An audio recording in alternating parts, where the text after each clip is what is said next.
महाराणी येसूबाई यांची सुटका कशी झाली? राजाराम महाराज यांनी स्वराज्याची मशाल पेटवत ठेवली. पुढे त्यांच्या मृत्यूनंतर महाराणी ताराराणी यांनी स्वराज्य वाढवले. मराठ्यांची वाढती दहशत पाहता 1707 मध्ये मराठा साम्राज्यात दुफळी माजवण्यासाठी शाहू महाराज यांना सोडण्यात आले. पण त्यांनी मोगलांविरुद्ध लढाई उभारू नये यासाठी येसूबाई यांना कैदेतच ठेवण्यात आले. अखेर बाळाजी विश्वनाथ पेशवे म्हणजेच पहिले पेशवे यांनी त्यांची सुटका केली. मोगलांच्या कैदेतून छत्रपती शाहूंची सुटका व्हावी यासाठी ते 1705 पासून मध्यस्थी करत होते. संभाजी महाराज यांच्या मृत्यूनंतर मोगलांशी चाललेल्या लढ्यात धनाजी जाधव, संताजी घोरपडे, सरदार भोसले, सरदार दाभाडे, सरदार आग्रे आदी सरदारांनी एकत्र येत मोगलांशी लढा दिला. औरंगजेबाच्या मृत्यूनंतर दिल्ली दरबारात झगडे सुरू झाले होते. बादशाह फरुख सियर आणि त्याला गादीवर आणणारे सय्यद बंधू यांच्यात युधिष्ठिर झाले. सय्यदांचा नाश करण्यासाठी बादशहाच्या खटपटी सुरू झाल्या. आत्मरक्षणार्थ सय्यद बंधूंना मित्र शोधावे लागले. आपले उद्दिष्ट गाठण्यासाठी मराठ्यांची मैत्री करणे त्यांना भाग होते. त्यामुळे दक्षिणेचा सुभेदार सय्यद हुसेन अली याने पेशव्यांचे मार्फत मराठी राज्याशी नवा तह केला. त्यात शिवाजी महाराजांचे स्वराज्य बिनशर्तपणे शाहू महाराजांना देण्याचे ठरले.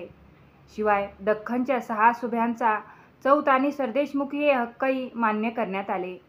मोबदला म्हणून शाहू महाराजांनी 15,000 फौजेनिशी दख्खनच्या सुभेदारास मदत करावी आणि चोराचिलटांचा बंदोबस्त करून मुलखाची आबादी राखावी या अटी करारनाम्यात ठरल्या.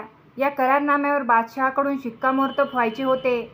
बाळाजी विश्वनाथ फौजा घेऊन सय्यद बंधूच्या साह्यास नोव्हेंबर 1718 मध्ये दिल्लीस गेले. दिल्लीत संतातरण झाले. फरुख सियरची इतिश्री होऊन महमूद शहा गादीवर आला. 1719च्या मार्च महिन्यात सनदांवर नव्याने बादशहाचे शिक्कामोर्तब होऊन बाळाजी पेशवे, शाहूराजे व इतर मराठी सैनिक यांची सुटका करवून साताऱ्यास येऊन छत्रपती शाहू महाराज यास भेटले आणि मायलेकांनी 29 वर्षानंतर स्वराज्यात मोकळा श्वास घेतला. मुघल सरदारांच्यातील कपट आणि आपापसातील बेबनाव यांचा फायदा घेऊन ते युक्तीने सुटले. त्या स्वराज्यात आल्या तेव्हा त्यांचे वय 60 वर्षाचे होते. येसूबाई यांच्या सुटकेनंतरचा काळ. महाराणी येसूबाई यांच्या सुटकेनंतरचा काळ सुखाचा गेला. छत्रपती शाहू महाराज यांनी त्यांचा सांभाळ अत्यंत आदराने केला. त्या काही न्यायनिवाडासुद्धा करत असत.